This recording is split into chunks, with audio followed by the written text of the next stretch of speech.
Saldı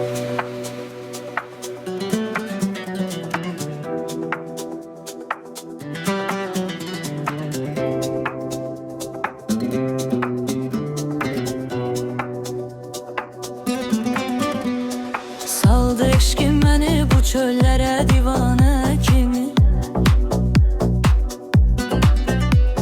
Həsrətin yaxdı məni odlara pərvanə kimi. Bəs deyilmi bu qədər qəlbimi üzdün mələyim? Yox deməkdən nə usandın, nə də bezdin mələyim. Ürkək, ürkək, məni bir yol elə süzdün mələyim. Ürəyim titrədi, sinəmdə zərif nanə kimi. Baxışın qarşısında çətin ki bir kəs dayanam. O qara gözlərinə baxan gərək o dayanam.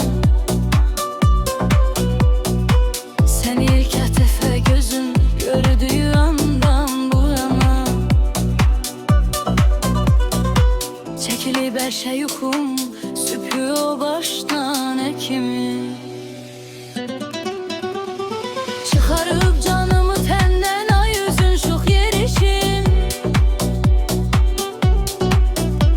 Xumar gözünlə hilal daşların zərif gülüşün. Ləbin şəkər yayanan al, hələ bir var idişin.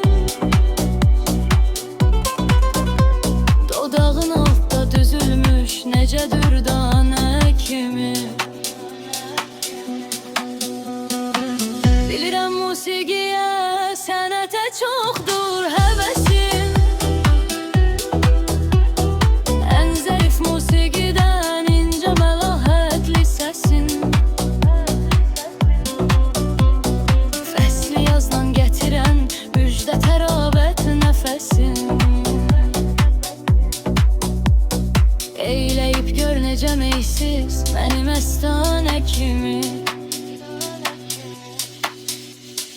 Eşqimi elan edəndə sənə ahvay elədin.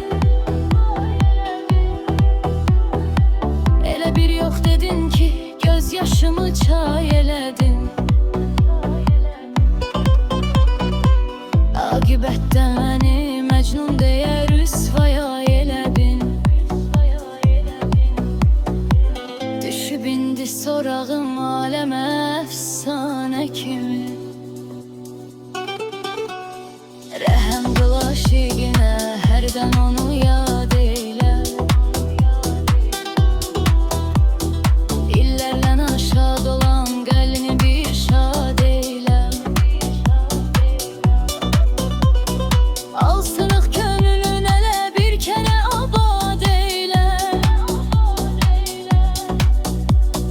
Qoyma qalsın bu könül xanəsi viranə kimi. Səni mən an verdim ilahinin varlığına. Nə səbəb var dedə bilim bəs bu inatkarlığını. Qoyulmam təkdə dedim kərim sənətkarına. Sənə yoxdur bənzəri bir əhli meyxanə kimi.